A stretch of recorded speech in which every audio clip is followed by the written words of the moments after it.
that although the Master walked the earth after the crucifixion, that according to testimony, only about 500 people saw him. Out of all the thousands that walked those roads, out of all the thousands in Jerusalem, 500 saw him. Those 500 saw the invisible and the intangible, the human sense. They saw that which human beings can never see. I see we who have touched, even this hem of the Master's robe of the Spirit, when we are ill, we require nothing that the world can see, hear, taste, touch, or smell.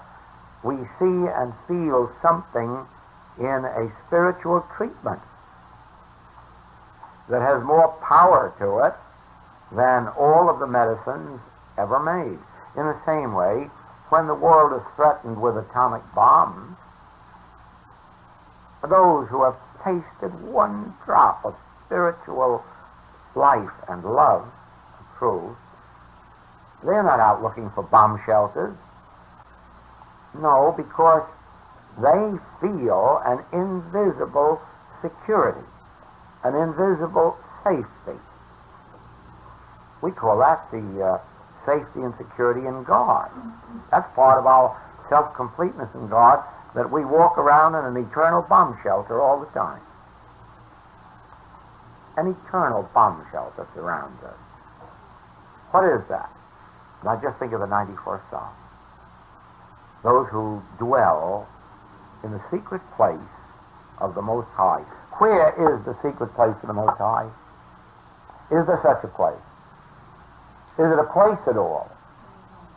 Consciousness. Those who live in the consciousness of God's presence, none of these evils shall come nigh their dwelling place.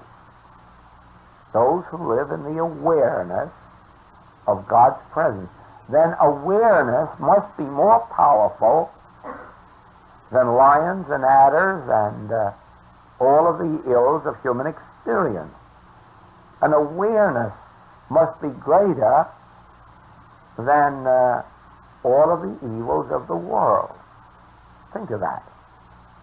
Now that is the message of the infinite way. And that is the message, actually, of any spiritual teaching.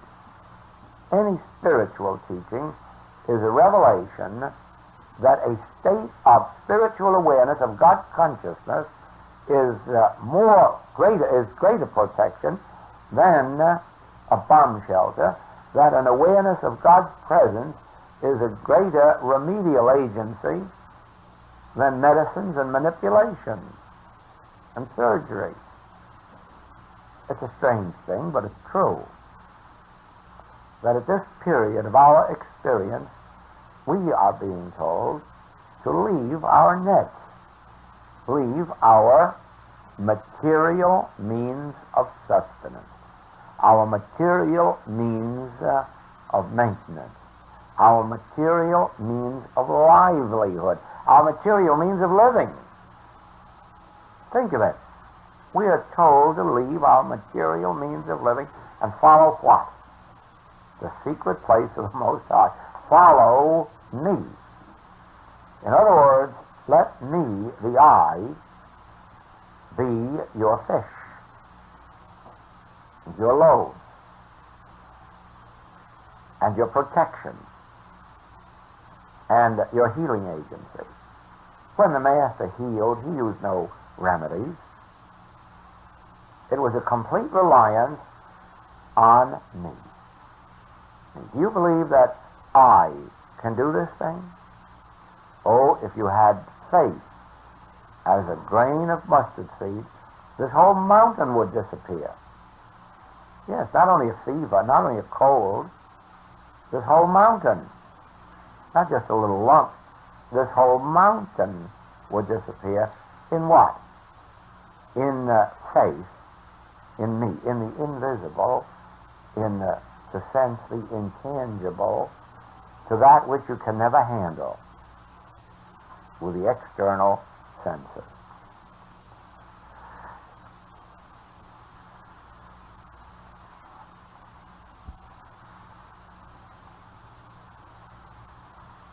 every move that the Master made throughout his 3 years of ministry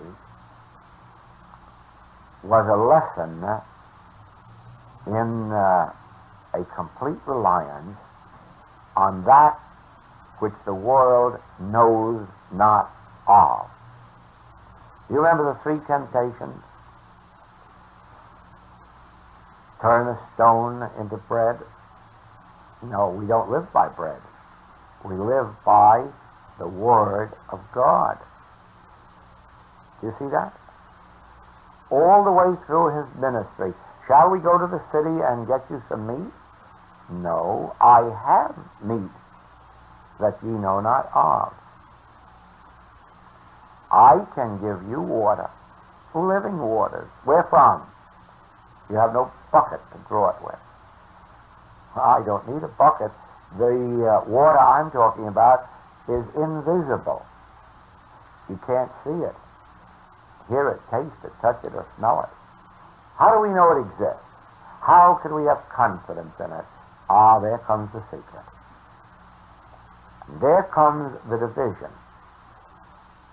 If you cannot feel an inner rightness about this message, if you cannot feel an inner confidence in a medicine that you will never see, hear, taste, touch, or smell, if you cannot have a complete faith and confidence in me, in the I within your being, if you cannot accept this statement that I am come that ye might be fulfilled, and completely rely on I, say it, I. If you cannot come to a place where you believe that I am come that ye might be fulfilled medically, mentally, morally, financially, then the thing to do is leave this work for a season.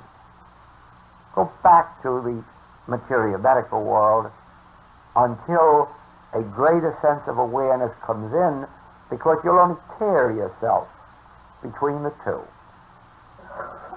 A double-minded man cannot get anywhere, and he only brings confusion upon himself. Either feel the love and feel the confidence in a divine power within you, and then be willing, with faith, to prove it and see it come through into expression, or leave it for a season, come back to it again at another time when something comes up in life to rouse that faith. You see, that is the answer to the whole of the spiritual life. The Master, it is true, walked up and down the shores of Galilee, walked up and down the Holy Land all the way through, but actually he didn't proselyte. Actually, he didn't make speeches to whip anybody up into coming and believing in him. So far as the records show, he walked the Holy Lands, he sat in the mountains and talked to the multitudes that gathered there. I don't believe he sent for them. He just talked to those who gathered. And I'm sure that in those multitudes there must have been some to ridicule, to doubt, to have unbelief, to be unable to grasp the vision, like Nicodemus. There are probably millions of Nicodemuses in the world, and for them, this work has no appeal. This work has appeal only for those who respond with some measure of love, trust, confidence. I don't know whether it was today or yesterday that I brought out here that a center like this stands as a testimony to the love and devotion to God of somebody or other. Usually it's the leader, and usually the leader finds one or two or three to share in that devotion to some extent, seldom to the same extent as the leader. The leader puts their whole life and soul and mind and body into it. Why? Because of an edifice? Hardly. To make a living? I doubt it. It is that intense recognition of the Christ and a desire to impart to others that which can't be imparted, that which has to be seen, heard by the individual themselves. But that love and that desire comes, and that love fills a place, and then those are drawn to it who have some measure of capacity to discern the Christ. Who do men say that I am? O Hebrew prophet resurrected. Whom do ye say that I am? Thou art the Christ. Ah, yes. The moment you have enough spiritual vision in you to say, yes, this center stands for the Christ or truth or love, or this leader is expressing a divine consciousness of love, an intangible, in other words, then you are ready for the divine unfoldment of the Christ in you. Well, of course, you who come to this center, you also don't get banquets and material loaves and fishes, and that isn't what you come here for, and you don't get it. You come because of an invisible thing that you feel, an invisible touch that you sense, and you understand that to be the Christ. But now the question comes whether or not that registers sufficiently within your being to say, but that must be my sole reliance. At one point or another, I must leave my nets. I must give up every material approach to life and see the entire picture from a spiritual standpoint, so that in following the Master, I leave my aspirin bottles behind and say, I believe that I am come that ye might be fulfilled. And so you turn in faith and confidence and hope through an inner conviction, not because somebody sits up here and tells it to you. Nobody can give you faith. That's something that springs up within you. And when it does, then you say, henceforth my faith is not in the visible realm, but in the eye of my being. Not only the eye of my practitioner, not only the eye of my leader, oh no, I am come within you that ye might be fulfilled. And as your faith and hope grows in the infinite invisible, as you come now to appreciate those statements, he that is within me is greater than he that is in the world. He performeth that which is given me to do.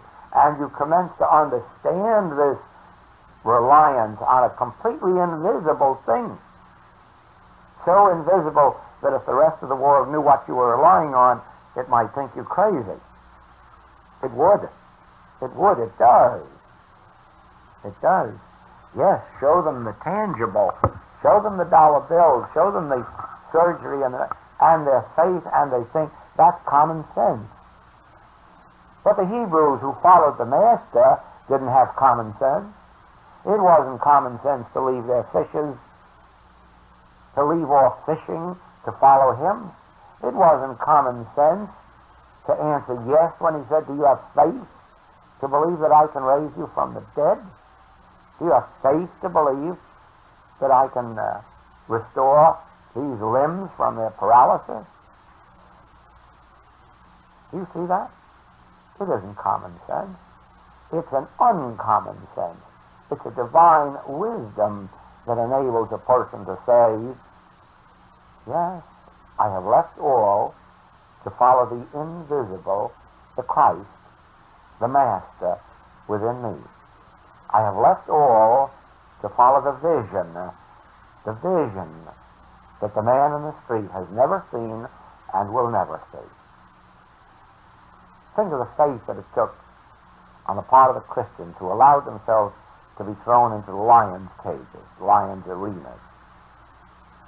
You know, they must have been seeing an immortal life beyond what they knew was to be their immediate death.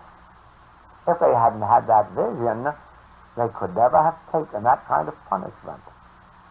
Think of John in prison, Peter in prison, and singing. They must have seen something beyond the terrors of a prison. They must have seen something in the invisible realm that held out a greater hope and a greater promise than even freedom. People have given up their freedom for this vision. People have given up their human sense of life. As a matter of fact, the Master so clearly said, if you don't lose your life, you won't find it. Now remember, your physical sense of life may be dependent on medicines or surgery or adjustments or vitamins, but you'll never find your spiritual sense of life while you are leaning on that material prop. Too many people have tried it and failed. Too many people have said, I tried Christian Science, I wrote Silent Unity, but I didn't get any benefit. I'd like to ask 99% of them how much faith they actually had in those treatments and what material remedies they gave up in order to place their faith in those spiritual means. Because I know, after all these years, I know of too many people who have been healed in Christian Science, in unity, through spiritual leaders and teachers out in the world of unorganized spiritual religious activities. I know of too many such healings to doubt the efficacy of it, and so when I hear of lack of healing, I'm more apt to doubt the faith and single-mindedness of those who have turned. Well, that doesn't mean that there aren't some who have given their entire faith and reliance and confidence and have not yet made their demonstration. That is true. There are some who have thrown their entire weight on the side of the spiritual scale and for some reason have not yet had the full measure of their release. But to them I can only say this: be patient. Be patient. Let the Christ work in you and through you to your final and complete redemption, and it will come about. Leave your nets. Stop this fishing for material fish and material remedies and material ways of earning a livelihood, and turn only to one statement in all of his teaching. Only to one statement. If you want to leave it all the rest alone, turn only to one: I am come that you might be fulfilled. Trust that I at the center of your being. Cling to that one thing, or the equivalent of it: thy grace, the grace of God in me, is sufficient for me. Cling steadfastly, wholeheartedly to thy grace is sufficient for me. Thy grace. Nothing out here, just thy grace. It'll come. It can't fail. It'll come, and it'll be in time. We'll never lose out, because the Spirit is the true reality of being. All this material sense of existence is only our false sense, only our limited view of the great glories that are in store for us when we've caught that inner vision that we can perceive the Christ where others only see Jesus, when we can perceive the Spirit where others only see matter. And as we catch one little grain of it and rely on it, the second grain will come, and the third, and the fourth, and the fifth, and it may be a slow process. It may be a slow process. It was very slow with me, and it's probably slow with you, but it's a very sure one, and it's a wonderful one when we achieve it.